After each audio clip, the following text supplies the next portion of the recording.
All right, greetings everyone. My name is Sarah Barnes, and on behalf of Camel Company, I'd like to welcome you to a year in review, Emerging Trends in Philanthropy, one of our many webinars in our free series. We are broadcasting live from our office in downtown Chicago and at the Chronicle of Philanthropy headquarters.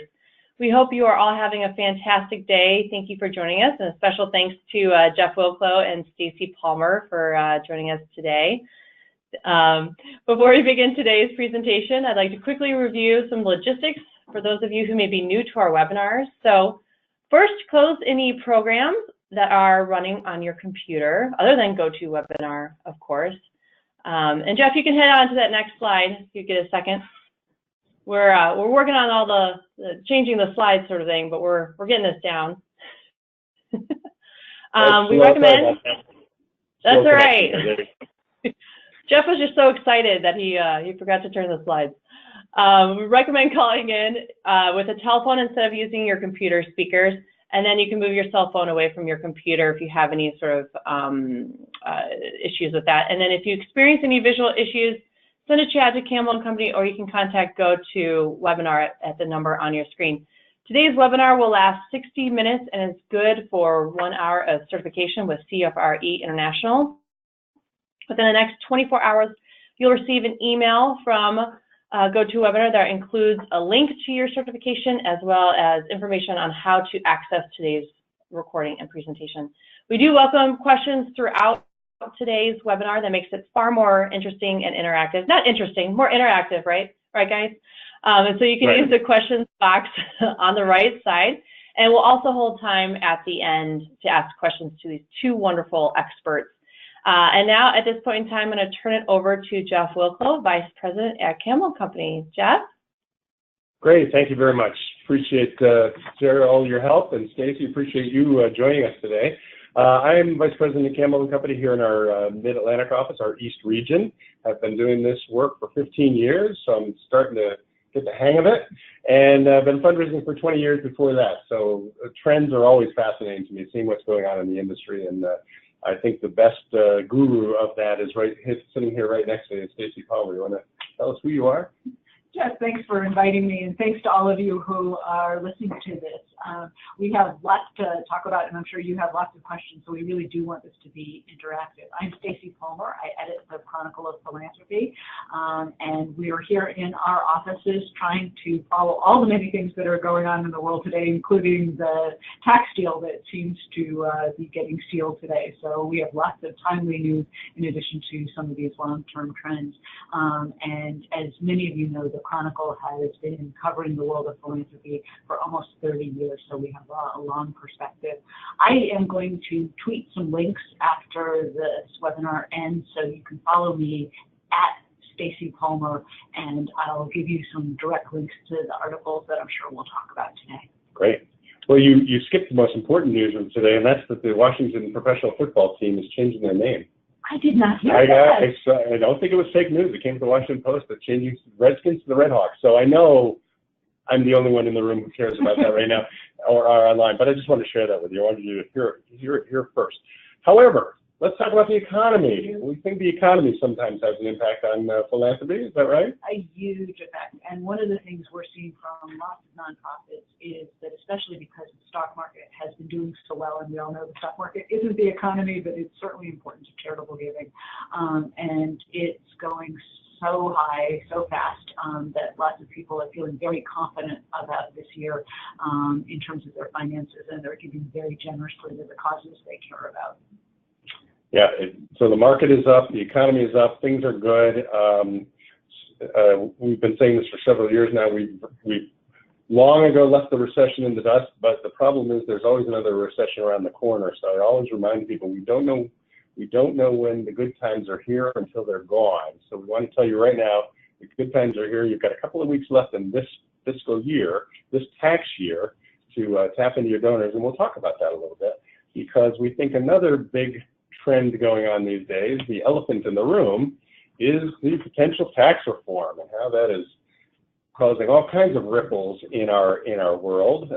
And Want to talk about those a little bit? And, you know, it's an interesting way to put those things together. When we started talking to a lot of nonprofits about what they're doing about talking to donors about the tax changes, they said some of their biggest donors are more concerned that there is going to be another downturn happening at some point. So, you know, if you ask them what are the things that are most on their minds, it's the economy and then it's the tax changes. But the tax changes are really important, and it does seem, at least from the reports that we're hearing today, that there may indeed be a deal before Christmas. I think there are lots of things that could still happen that could get in the way. But assuming this happens, I think we all know that one of the potential big impacts is this change in the standard deduction. And what that means is that a lot less people have any reason to itemize, which means they won't take the charitable deduction. And so we think that the impact is going to be mostly on middle income or lower income donors. Affluent people will still have lots of reasons to itemize, but you know, it could be just 5% of Americans itemizing. So that means a lot of donors not itemizing, and that's a big deal for nonprofits. The economists who look at this kind of thing have said that that's about $13 billion at stake. And it's going to hit the charities that raise money mostly from those middle and lower income donors. So I think the effects are going to be pretty uneven if this indeed happens, and that we're going to see some nonprofits hit pretty hard. But it's also important to remember that individuals gave charities more than $300 billion last year. So that $13 billion is a lot of money, but the billions that all of you raised is just tons more than that potential impact. So I don't think we should get carried away with what the concern is about tax reform. Close to 400 billion. I'm betting we're going to cap that this year. I think we're going to go past 400 billion. So we're getting a lot of questions from people about what does this mean? What are the implications for philanthropy? What are the implications for us as nonprofits? What should we be doing about this? And I found a really interesting article in the Chronicle of Philanthropy, my favorite go-to resource on everything having to do with philanthropy, last week. He said the main thing that most nonprofits are saying is encourage your donors to give now. No matter what ends up happening, even if nothing happens, it doesn't hurt them to give to your organization now. But it looks like a lot of donors will get more benefits, will see more tax benefits by giving now before the end of the year. Part of that is because of what you just said, the changes in the standard deduction. Part of that is the changes in stock gifts. Now this is a little bit obscure, and we'll see if this actually hangs in there, but there's a little known provision called FIFO, which is not the name of a rescue dog. It's actually the first in, first out clause for stock, meaning that you sell the stock you acquired first when you sell stock out of a portfolio. So you've been getting AT&T stock. Grandma's been getting AT&T stock since it was Bell Atlantic, since it was T&T Telephone. And when she goes to sell some, she sells the initial stock that she bought first and gets the highest possible capital gains deduction. They're talking about that going away. I know it's kind of obscure whether it actually happens or not. The main point is that deduction is there now and may not be in the future. And just an example of this, and we'll talk in a minute. I'll wait until we get to that slide. How about the Johnson Amendment? Tell us about the Johnson Amendment. This is something that many nonprofit leaders say is the most important thing in the whole tax legislation, and it's not about charitable giving, so it's in a direct way. So it's kind of surprising that some people see this as the most important provision. But what it is it's called the Johnson Amendment after Lyndon Johnson, and a long time ago, Congress decided that it would be a good idea to say, you know, nonprofits, you ought to stay out of politics. And it was something that happened because of some of the political engagement that especially churches were having back 50 years ago. And now some people are saying, wait a minute, we went too far. Why can't a pastor go into the pulpit and say, this is the person to vote for? If nonprofits and churches and other houses of worship are all about encouraging people to get engaged and involved, they should be able to talk a little bit more about politics. Roy Moore, for example. I'm sorry, I wasn't going to bring that up today. But hey, it's a good example. And his charity has definitely raised a bunch of questions about the IRS rules. So there's been this debate over whether this is a good idea or a bad idea. Most nonprofits are very strongly opposed to the idea of any politicking going on, and they're worried that they could just become receptacles of dark money coming in. And really, what's the difference between charity and the political action committee if you can accept this partisan money? And you know, in this time when we see so much division and so much anger about Washington, I think that really unsettles charities even more. Right now, you know, this is something that there's strong political engagement really on both sides. So we don't know what's going to happen. Our reporters right now are trying to find out whether this deal that supposedly was just struck includes it or doesn't. So stay tuned to philanthropy.com. We will report it as soon as we know. But it really does have the potential to be a game changer. And if it doesn't pass now, odds are it's going to come back soon. I got my start covering tax legislation really quite a long time ago when the 86 law was passed. And I remember one of the tax lobbyists said to me, the reason we're always after all this stuff is it doesn't come up now, it comes up again later. These ideas never die. So it's important to stay tuned to this one. Great, thank you. And then there's the death tax, the estate tax and the demise of the estate tax. And at this point, the limit is $10 million, so we're only affecting 5% of families. Is that what you're estimating? It's a small number of families even now who are subject to the estate tax, but and again, they're still shaping these provisions, but the goal of both of the measures in the House and Senate is to end the estate tax in various forms. Now, whether that will survive is also a question, because that's been debated quite a bit, but it looks like there will be at least a phasing out, and very, very few people would be subject to that. And what that affects in a big way is certainly plan gifts and perhaps the creation of new foundations, the kinds of things that people do to be able to avoid the estate tax, which we know often does benefit philanthropy. And so the National Committee for Responsive Philanthropy has been waging a very strong campaign, really trying to get editorials and other kinds of things in every state publication to say, here's the impact on our state if this goes away. And they found throughout the country that there's pretty widespread effects. So, you know, nonprofits have been lobbying on this one, but this is another thing that it's not clear that they're winning on. Yeah, it's really interesting because depending on whose research you read, it may have a bigger impact or it may have negligible impact. When you think about people who are philanthropic, who tend to be philanthropic, think about your own personal situation. Are you going to stop giving money to your favorite causes because you don't get the tax deduction? When we talk about why people donate to charity, tax reasons is usually the bottom of the list. It's really people don't give because of the tax break.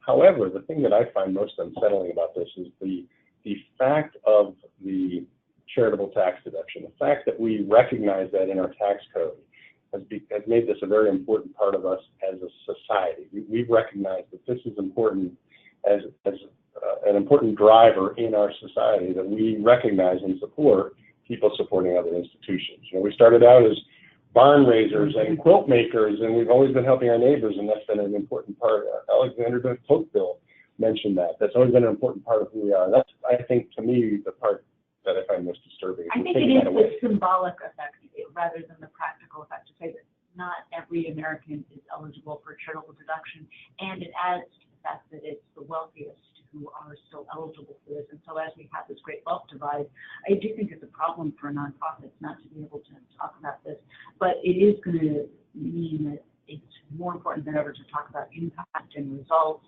and all of the kinds of things that you can achieve with your charitable giving dollar. And I think it might be an opportunity for some of these affluent donors to offer matching gifts to encourage smaller gifts, to say, you know, you don't get the tax deduction anymore, but I will match your donation. Right. Some ways to encourage giving and to think about the impact of this rule and whether it will really change people's giving habits. We know that poor and middle class people as a proportion of very, very generous people, so we're just going to need to talk about it a little bit differently than tax benefits. Well, stay tuned. We could talk about this all day. This is the elephant in the room right now, so to speak, but we could talk about this all day. But let's move on. Our next big trend that we're seeing is donor-advised funds. Yes, go ahead. Just real quick, Stacey, we're having some troubles hearing you. If you could maybe speak up just a little bit more, that'd be great. Happy to. Thank you. Thank Great, you. thanks, Sarah. So donor-advised funds continue to grow in popularity, and we saw a pretty big influx, pretty big change between 2010 and 2015, as you can see the slide on your screen, and the actual doubling of assets in that 5-year period. So that's a phenomenal influx.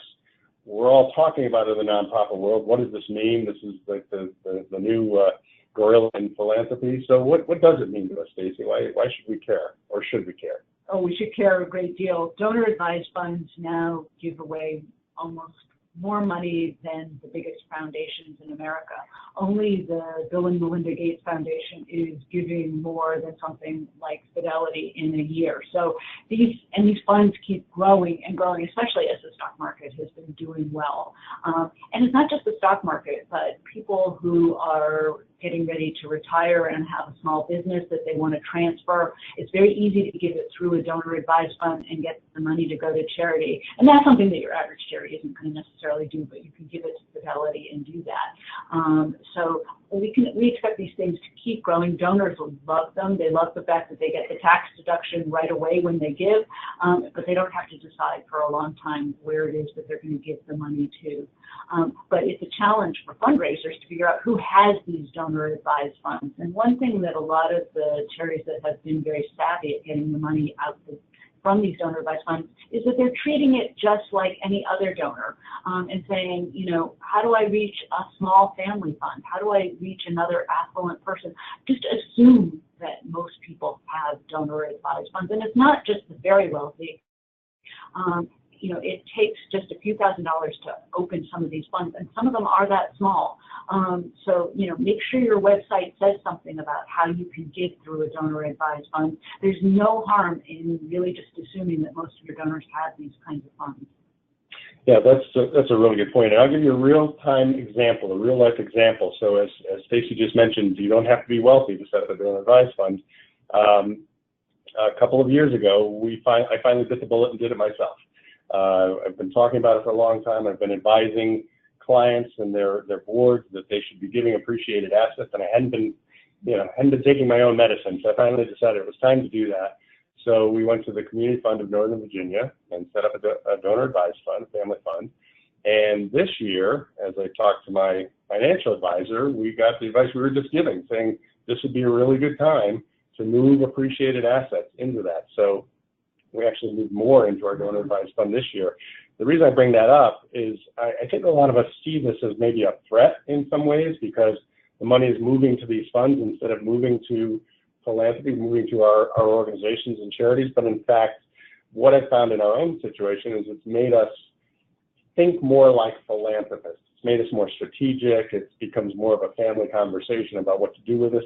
I think in a lot of ways they're very focusing, and we're going to see that more with our donors, that they are being more thoughtful about their contributions. But I think what this also means is that there will in fact be more money available to us as our donors and our potential donors set money aside, but they haven't decided what to do with it.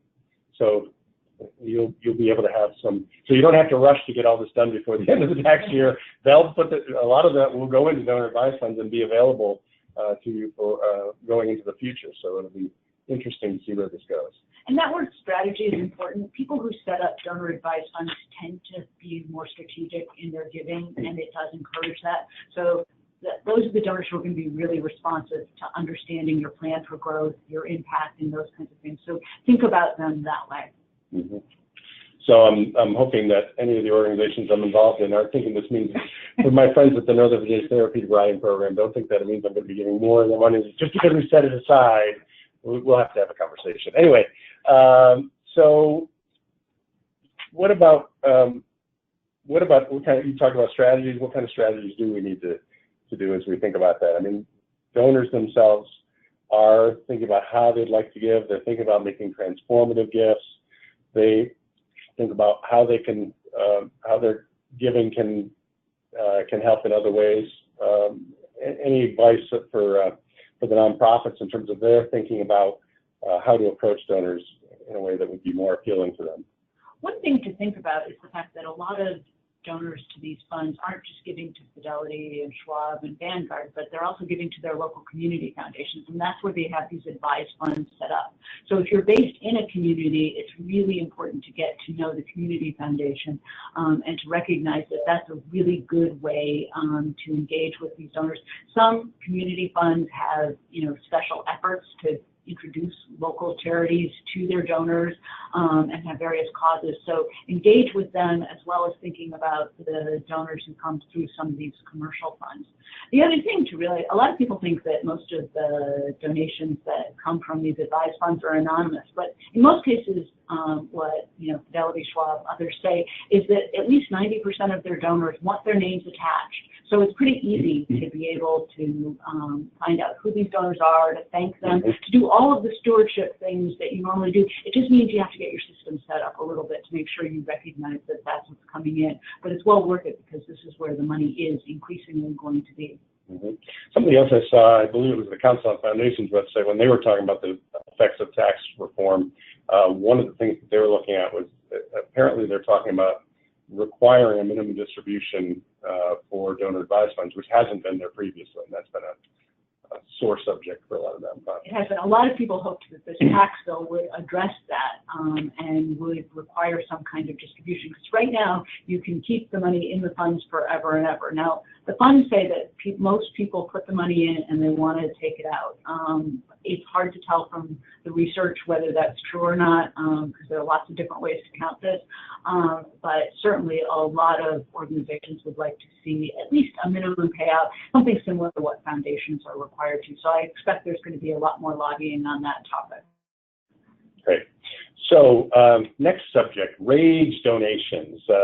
We've seen a big influx of donations to certain organizations, environmental organizations, human rights, organizations helping with immigration. There seems to be a lot of people who are reacting to current political climate, current political circumstances. What are you seeing in that in terms of giving as a result of political developments? What's especially interesting to see is that a lot of the donors to these causes are new donors to these nonprofits. So it's just like what happens after you see an earthquake or a hurricane or something like that happens, where all of a sudden people feel compelled to give, they learn about a nonprofit. And so this is a real opportunity for a lot of these organizations to be able to keep these donors giving again and again. And that's what their challenge is going to be in the year ahead, is to say, what does it take to show that we are worth giving to again? So they're really looking at retention strategies. So far, some of the evidence suggests that donors are planning to give very generously this year and next year. According to surveys, they say they really are committed to giving to more of these political causes. The benefit is going right now more to progressive organizations than to conservative groups, but both groups are certainly seeing more interest. And one of the things that the groups that are receiving these donations say is they're getting requests from people to say, what can we do more than give?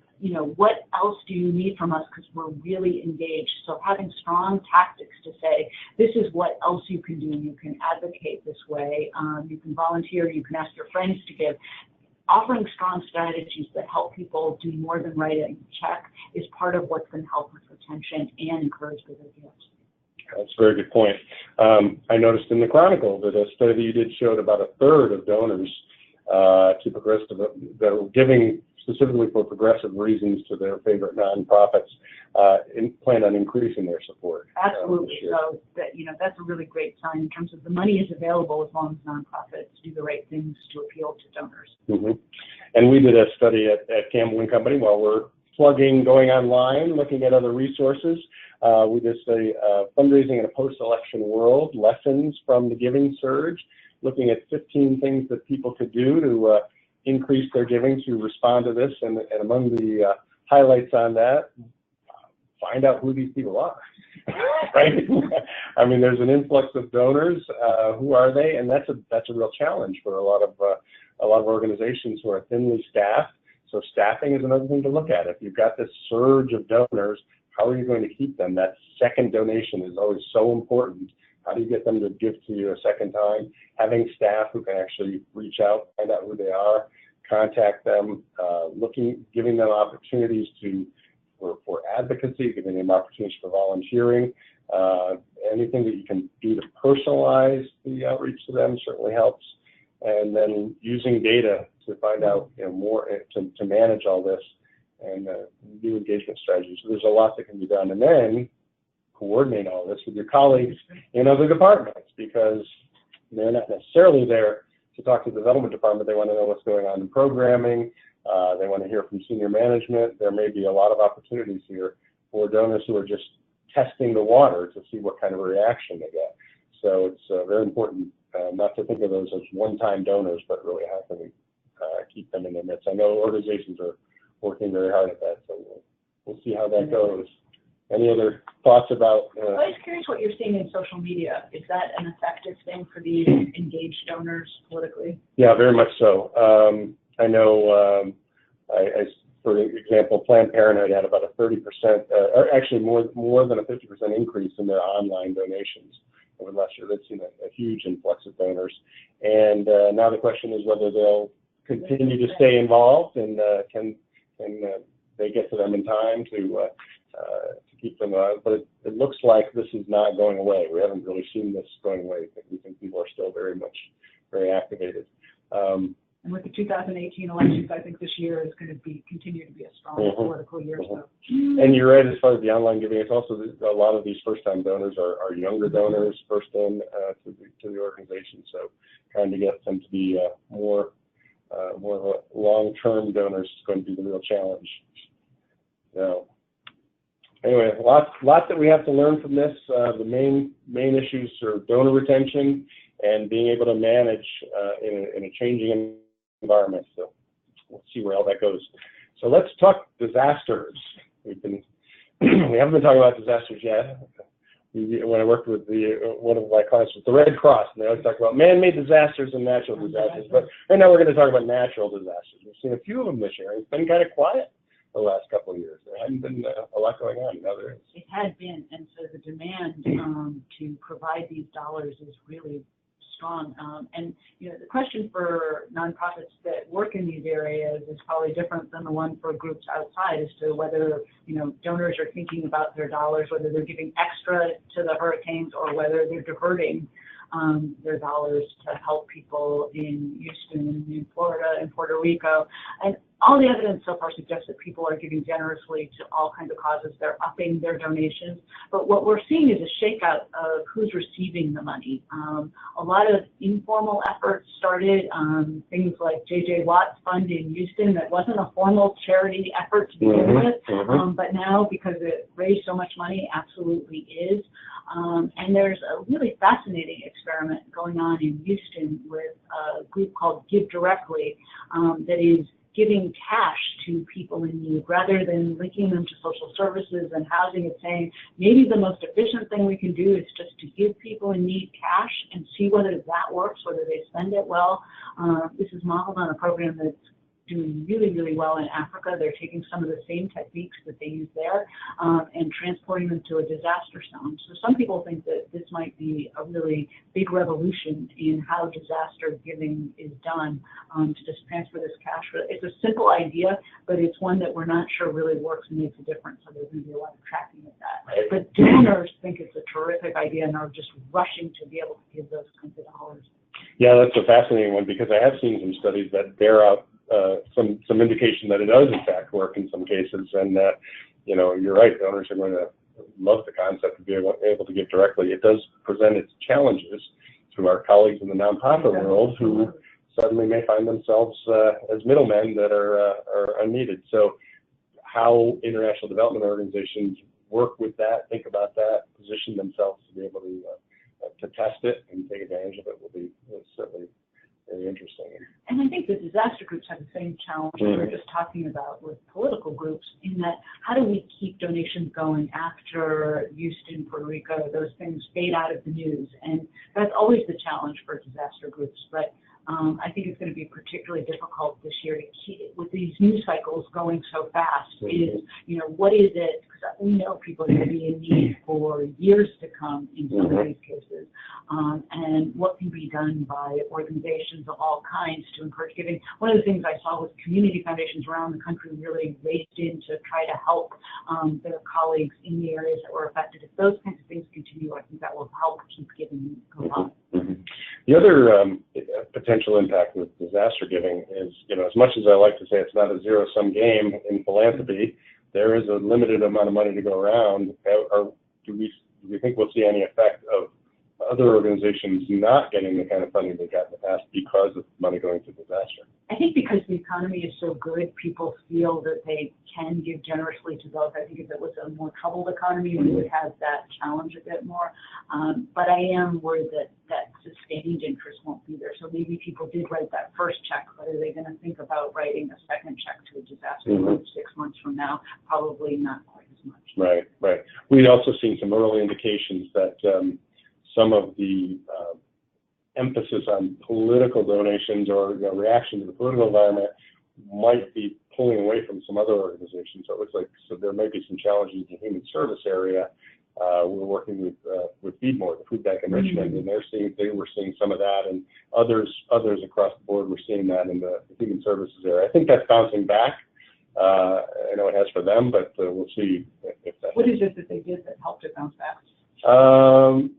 Paying more attention, retention, paying more attention to the donors that had been in the door and reminding them, that they had people that were right in their community that needed help. Same thing when, the Red Cross needs to do that sometimes. When there's a disaster abroad, sometimes the donors who are giving locally then give instead to wherever that disaster zone is. And they need to remind them that there are people right here in our community. Don't you want to help them also when they have, because being burned out of your home is just as big a disaster as being hit by a hurricane. So, it's really a matter of the messaging. It's a matter of reminding folks that there are people who need their support in other places and being able to have that interaction with your donors. So you mentioned a little bit on impact investing. You talked about donors looking for better ways to leverage their money. That is definitely another trend that we're seeing, certainly with some of the bigger money and some of the more entrepreneurial money. It seems that they're looking for non-traditional ways to make an impact in areas that matter to them that may or may not include working through traditional nonprofit structures. So what are we seeing there, and what do we do about it? And the term impact investing covers a whole lot of things, and that emphasis on impact and investing is important in a lot of different ways. So what it really is talking about usually is when foundations, for example, decide that, yes, they're giving 5% of their endowment away in grants as they're required to, but where are they putting their investments? Are they also investing, for example, in companies that create new jobs or efforts that lead to low-cost housing, those kinds of things? If that's what their mission is in their grant making, that they ought to do the same thing in terms of their investments. But now everybody is catching hold of the idea and saying they really want to have impact, and they also want to think about their donations as investments, and they don't really necessarily care so much whether they're giving to a charity or to a for-profit if the cause is doing good and has purpose. So we're seeing a real blurring of the lines. Obviously, the biggest example of that is the commitment by Mark Zuckerberg and Priscilla Chan when they said that they were going to donate almost all of their wealth to charitable causes. They said, we're putting it in what's called an LLC, a limited liability corporation. Some of it's going to be for politics, some of it's going to be for investments in companies, and some of it's going to go traditionally to charity. And we're seeing more and more donors thinking about all of their giving that way. And, I think that means that nonprofits have to use some of that language to be able to say, this is the impact of what you're getting, these are your results, and to talk about them as investments rather than as simply altruistic donations. That still appeals to certain donors, but that emphasis on results and investments and using that language is incredibly important to today's donors. Right. It was interesting what Ford Foundation decided to do when they took a portion of their assets and said, we're going to invest these rather than just investing them in the stock market or somewhere else for a return. We're going to invest these into impact opportunities and see what they can do. So and now there are some options being offered that really allow average people to put money into these kinds of investment vehicles. So it's not, it used to be that it was just about the big foundations that could afford it, but it's really starting to come down to the consumer level. So I think we'll see more of that. saw an interesting TED Talk the other day. Jacqueline Novogratz from the Acumen Fund, CEO of the Acumen Fund, talked about finding that middle space between philanthropy and investing. She called it patient capital, being able to put money into areas where you're not going to see a large return. You might be investing with a farmer that makes $1 a day and get it up to $2 a day, and that's not the kind of thing that people normally think of as a large return, but there are those kind of investors who are looking to have more of a social capital return, but get their money back at the same time. Exactly. So interesting to see where that goes. So it does continue to take hold, and people are just finding different ways to give and different ways to get an impact out of their funds. So another issue that we see a lot of, we hear a lot of these days, diversity and inclusion. Now, we talk about it a lot. Is anything happening here? I have to say, when I talk to people at nonprofits, that is the #1 thing that they're asking for more advice and examples about how can they do better. And that means a lot of things. How do you diversify your board? How do you make sure that it's representative of the community, of the people that are served by the nonprofit? How do foundations think about the way they give grants? Are the people who are making the decisions, do they come from diverse backgrounds? Are the people who lead nonprofits diverse enough? And so it really affects the entire community, and a lot of organizations are going through various forms of racial equity training, really thinking about how to do better and how to learn more, how to listen more, and some great efforts at the local level, especially regional grant making groups are holding sessions that are open to lots of people to help do this training, because it can be expensive and it takes time away from the direct mission. If you're working on climate change, for example, you might not want to take out some time to think about these issues, but it affects your organization. And I think donors more and more are responding to that. They're asking questions about the makeup of a nonprofit organization, and I think we can expect to see that. One thing is the millennials are taking greater power. They take equity for granted. They grew up in a world that was much more diverse, and they expect it. They don't think it's a special effort that needs to be made. They're saying, why isn't this baked into the way the nonprofit works? So I think it's going to be incredibly important for people to pay attention to this issue. Almost everybody says, we have not made enough progress. Even the groups that are held out as the great standards for progress, they themselves will say we need to do better and we need to do more. So I expect this issue to get a lot more attention. And it's important not just for running programs, but it's important for fundraising. The demographics just tell you that, the number of donors who come from different backgrounds is going to be really what we all draw from in terms of raising money. So it's just incredibly important to change how the field works. And one of those things is getting more diverse fundraisers.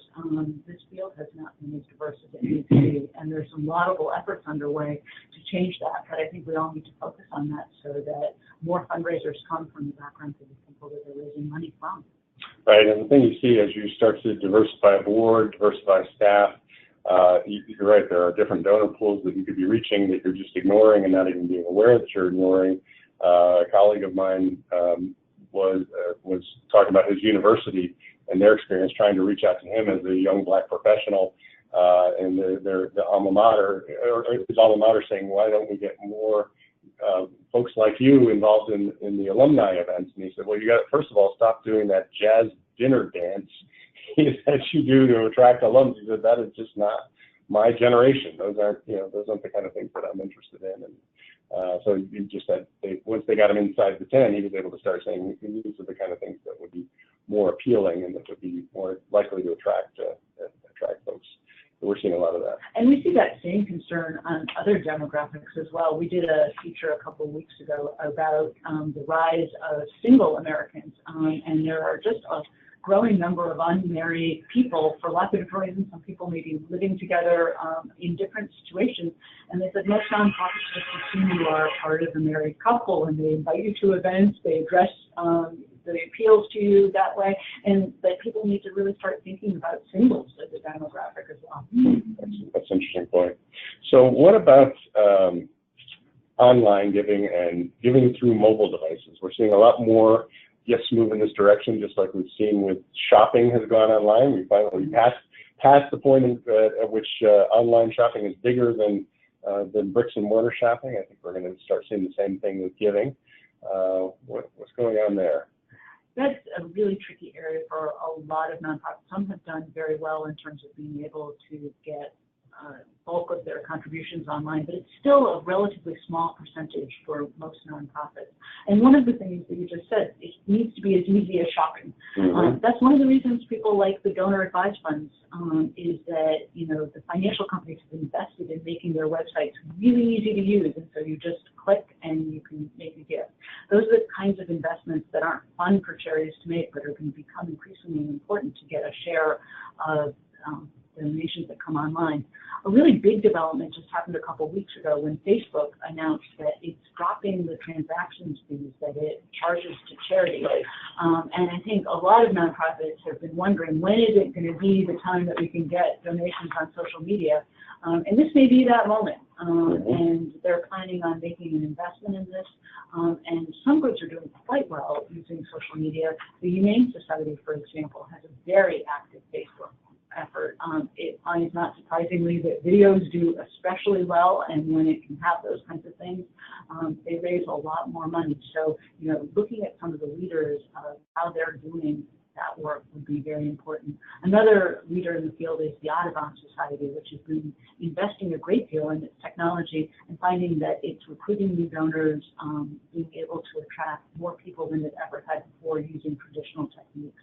It's interesting that you mentioned video, because one of the things that we're seeing is the mass popularization of video and videographers. It seems like everyone, just like everybody's a photographer, now everybody's a videographer. And we've seen some really compelling pieces done by people using cell phones, using small cameras, using students at schools doing their own video. The kind of things that they're quick to get shared, much more, it seems like it's almost more likely to be shared if it's user-generated content versus something that's very professionally done. So on the one hand, there's concerns about the cost of doing video. On the other hand, that seems to be opening up in a lot of opportunities. Exactly, that you can do it in a low-cost way that might end up being more personal, more authentic in a lot of ways. And, you know, that's another way to engage people. Those students who are doing some of those Facebook videos for their alma maters, I bet they're going to be the ones that are giving big when they have money to spend for their alumni donations. Right, right. So we're also encouraging people to pay a lot more attention to their website. Websites become much more dynamic and evolving. It seems like we're always doing an upgrade. You can never be, if your website is 2 or 3 years old, it's outdated and doesn't have the functionality that it needs to have anymore. But that's such an important gateway. I think a lot of us set them up and then forget about them, and then you'll hear from outside, hear from somebody who thinks they're seeing on your website, and think, really, we have that, or they point out issues, point out problems. So that's very important. And then the social media channels, we're still all trying to get our heads around that. How do you properly, effectively use, you mentioned Facebook. There's so many other ways to reach people, and yet trying to connect to donors through that seems to be very nebulous. Now, one of the things we're seeing a rise in is the number of groups that are investing in helping, you know, what they call do-it-yourself fundraisers, and really giving their supporters the tools to raise money from their friends. And that's something that often relies a lot on social media, is getting everybody in the game in raising money.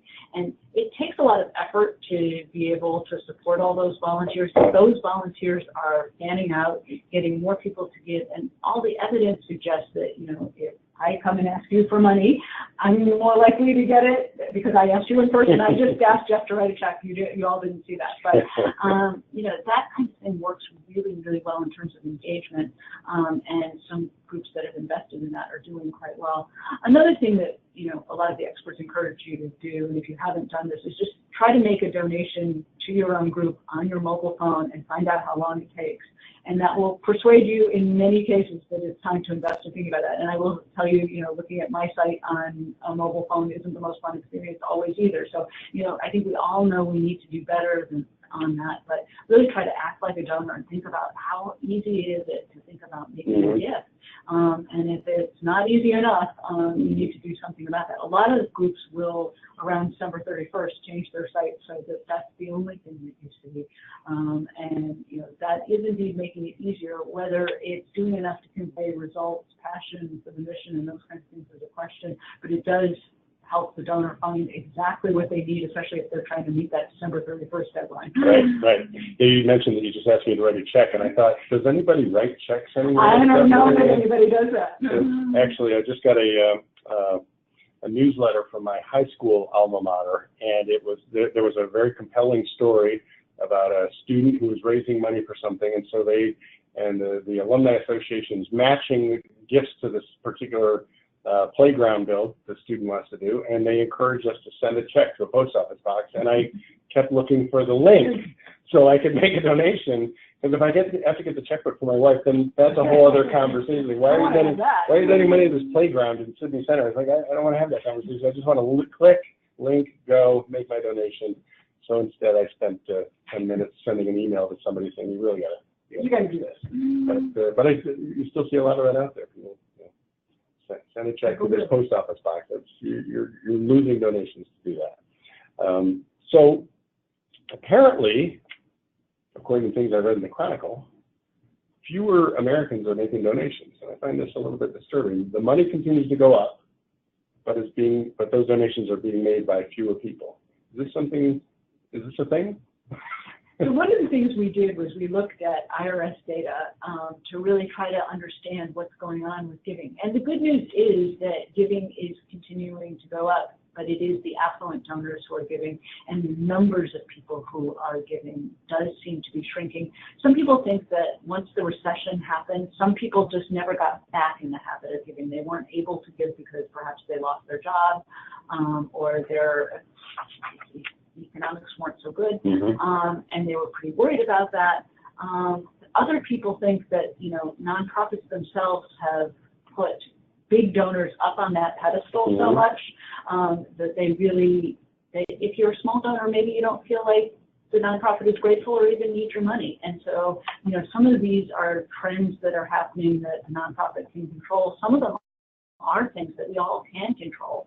And so one of the things that some of the experts are doing is saying that it's time to, think about really giving more power to those small middle-class donors, reminding them why it matters to give, and showing them opportunities that are affordable and really talking about why they matter. Because if people aren't giving and supporting the causes, you're not going to have community engagement, you're not going to have any of the things that really matter to charitable support. So we found this a discouraging trend in the aggregate, but one of the things we also looked at was in various communities, some are doing a lot better than others. And why is that? And so in a city like New Orleans, for example, after Katrina, they made a real effort because they had to rethink everything. And they rethought how they got people engaged. And they have all kinds of giving days where they encourage people to make small gifts. And even the way some of their big institutions are thinking. At Tulane, for example, they restructured their entire fundraising office. And everybody does a little bit of everything, so they got rid of some of the specialization. They also said, what is it that our donors really care about? And one of the things they realized was that parents were really worried about their kids when they first graduated, because they might not get jobs that pay a lot. So they created... They might end up back in the basement. Exactly. So they created something where parents can put money in a fund that generates income that goes to their students for the first 5 years after they graduate. After that, all the money that's in the fund goes to Tulane. The parents can choose where it goes. And they said they realized the parents were going to support the kids anyway. So this is a way that Tulane benefited, the kids benefited, parents benefited, everybody was very, very happy. It kept people engaged, and it showed that they were listening to what it was that was on donors' minds. But, you know, it took that complete rethinking to say, how do we just do this really differently? And I think that's the message that nonprofits need to think about in a lot of cases.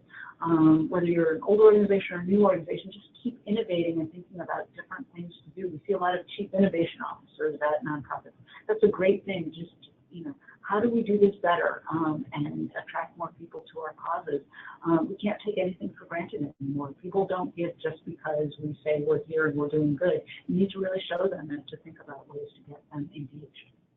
I often joke that one of my colleagues is a trained scientist, Tina, I'm talking about you, And she'll constantly say, why do we do it that way, and does it work? And I think, well, why do you ask me these questions? But that's how we have to think. We have to, just because we've been doing it that way for 5 or 10 years doesn't mean we should continue doing it that way. I love the Tulane example. So instead of a charitable gift annuity, it's a charitable jobs annuity. I don't know what they call it. That's a great question, but I thought that was just such a creative response to this moment. Yeah. So fewer people are giving, but the ones who are giving more. Yeah, absolutely.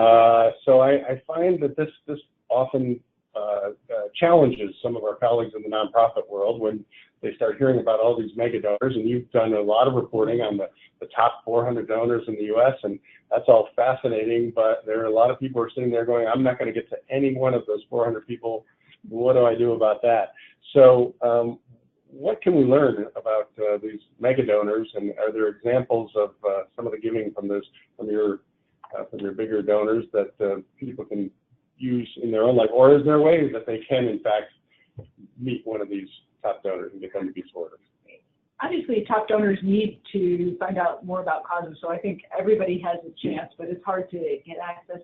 But we all need to continue to focus on that millionaire next door idea. There are a lot of people who have assets that are not showing, do not want people to know that they're wealthy in various ways. Those are some of the people who have donor-advised funds, for example. They may not want everyone to know that they have money.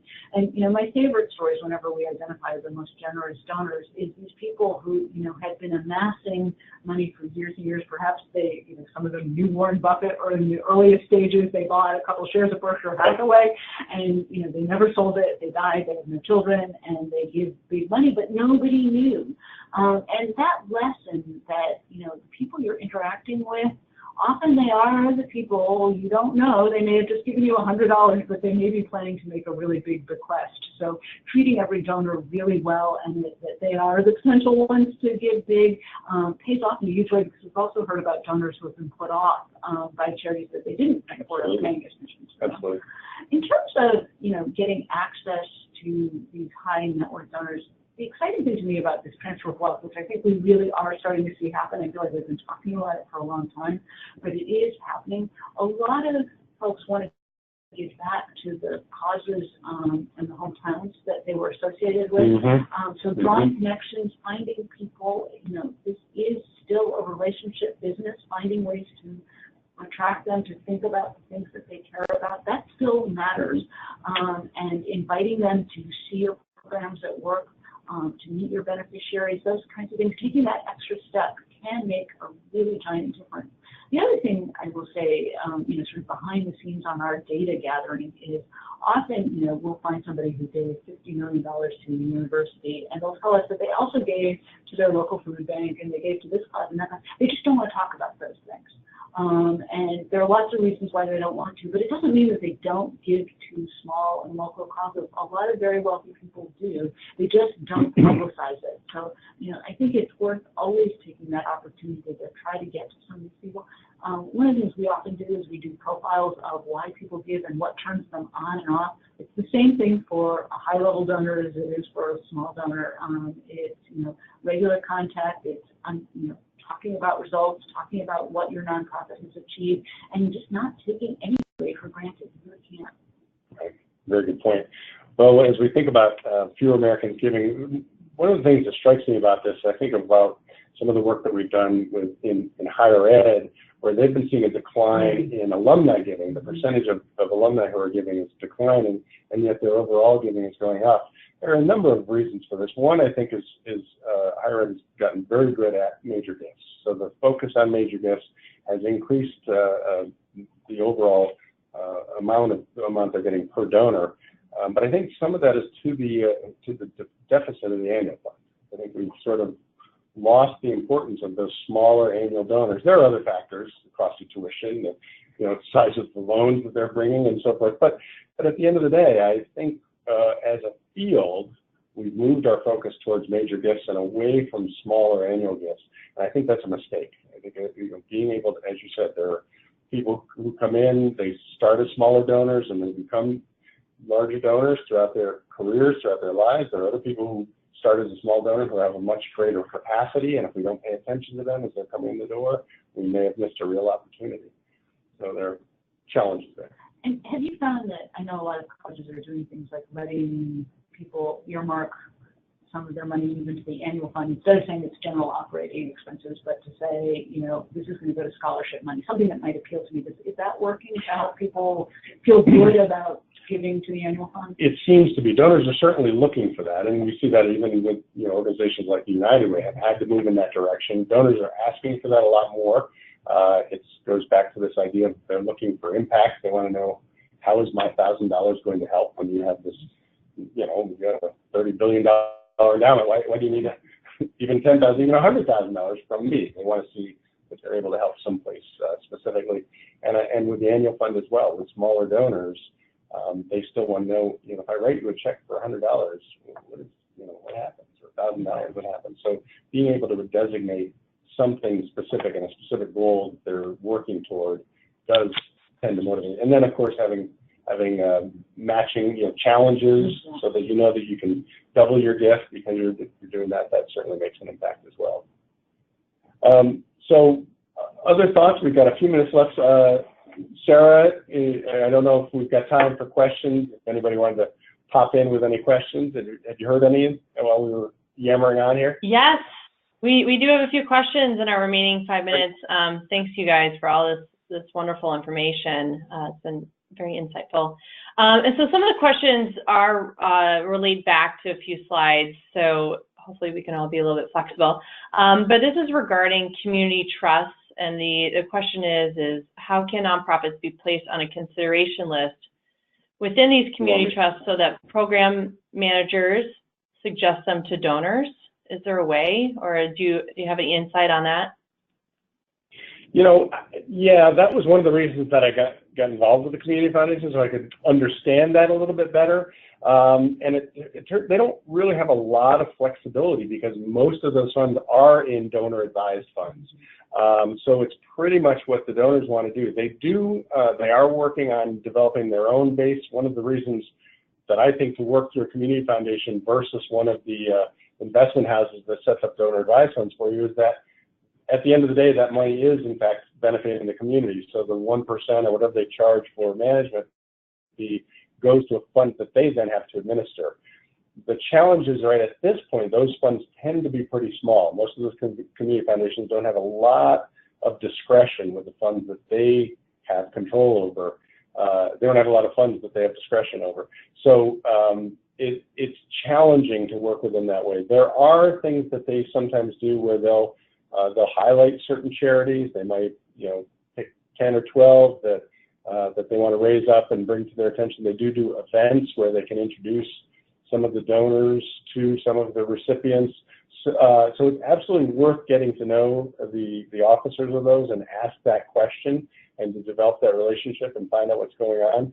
But there doesn't seem to be a lot of money available through that method. Have you seen anything different? Yeah, I do think some community foundations are really trying to help their donors. You know, if there's an issue like school reform or something like that, they're interested in exposing the donors to as many of the interesting solutions as possible. So it's always worth talking to the community foundation or encouraging them to have that idea. Wouldn't it be great, as donor-advised fund donors are thinking about where to earmark their funds, we could help do a forum on, you know, sort of the interesting topics and things that are going on. It might not be, you know, self-interested, but something that gets people interested in the cause. So I think community foundations are eager to find new ways to work. So I think it's smart to reach out to them, and obviously to wealth advisors, which is something that we haven't talked as much about. But you know, the people who control a lot of the places that people give to aren't philanthropic advisors, but wealth advisors, and we need to find ways to bring them in and make sure that they know about your charitable organization. Yeah, good point. And I'm glad you mentioned the fact do have specific funds that have specific purposes. So if you fit within that framework, then you're in better shape. Other questions, Sarah? Great. Thank you for answering that. We just had a question in terms of trends within foundations or corporate giving. I know that obviously we were focused on the very high level emerging trends that are going on, but any comments around foundations or corporate giving? Well, one trend we've seen over a number of years, this is not a new trend, but it's a long term. They're getting much more strategic about their giving. You know, the days of, you know, getting a CEO on the board and therefore they buy a table at your event still happen, but they're a lot fewer and farther between. They really don't want to have to buy tables at events. It's just not their favorite kind of philanthropy.